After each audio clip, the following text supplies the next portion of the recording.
Saraswathipuram police station ಲಿಮಿಟ್ಸಲ್ಲಿ ಇಬ್ಬರು ಆರೋಪಿಗಳನ್ನು ಬಂಧಿಸಿ 8 ಕನ್ನಕಳವು 1 ವಾಹನ ಕಳವು ಸೇರಿದಂತೆ 9 ಪ್ರಕರಣಗಳನ್ನ ಪತ್ತೆ ಮಾಡಿದ್ದೀವಿ. 2 ಆರೋಪಿಗಳಲ್ಲಿ ಒಬ್ಬರು ಸೈಯದ್ ಅಲೀಂ ಅಂತ ಹೇಳಿ HBT ಅಫೆಂಡರ್, ಅವರ ಮೇಲೆ 69 HBT ಕೇಸಸ್ ಇದೆ. ಅವರು 2013ರಿಂದ ಈ ಕೆಲಸ ಮಾಡ್ತಾ ಇದ್ದಾರೆ ಕಳ್ತನ. ಅವ್ರದ್ದು 20 ಕೇಸಸ್ಸು ಬೇರೆ ಡಿಸ್ಟ್ರಿಕ್ಟಲ್ಲಿದೆ, ಉಳಿದಿದ್ದೆಲ್ಲ ಮೈಸೂರು ಸಿಟಿಯಲ್ಲಿದೆ. ಮೈಸೂರು ಸಿಟಿಯಲ್ಲಿ ಈ ನಡುವೆ ಆದಂಥ 9 ಕೇಸನ್ನು ನಾವು ಅದರಲ್ಲಿ ಪತ್ತೆ ಮಾಡಿದ್ದೀವಿ.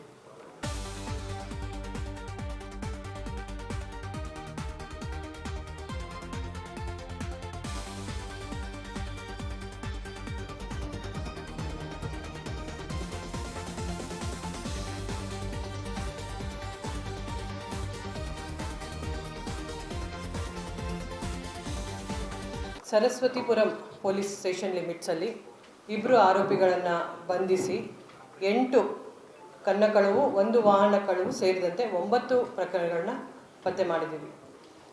2 ಆರೋಪಿಗಳಲ್ಲಿ ಒಬ್ಬರು ಸೈಯದ್ ಅಲೀಂ ಅಂತ ಹೇಳಿ HBT ಅಫೆಂಡರ್, ಅವರ ಮೇಲೆ 69 HBT ಕೇಸಸ್ ಇದೆ. ಅವರು 2013ರಿಂದ ಈ ಕೆಲಸ ಮಾಡ್ತಾ ಇದ್ದಾರೆ ಕಳ್ತನ. ಅವ್ರದ್ದು 20 ಕೇಸಸ್ಸು ಬೇರೆ ಡಿಸ್ಟ್ರಿಕ್ಟಲ್ಲಿದೆ, ಉಳಿದಿದ್ದೆಲ್ಲ ಮೈಸೂರು ಸಿಟಿಯಲ್ಲಿದೆ.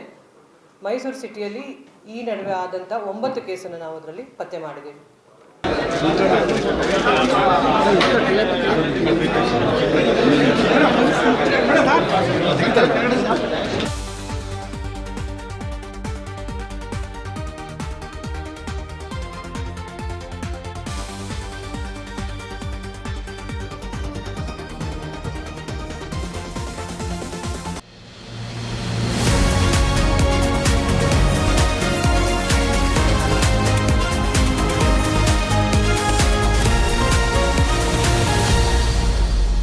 ಫಸ್ಟ್ ವೇವ್ ನ್ಯೂಸ್, ನಿಮ್ಮ ದಾರಿ ನಮ್ಮ ಜವಾಬ್ದಾರಿ.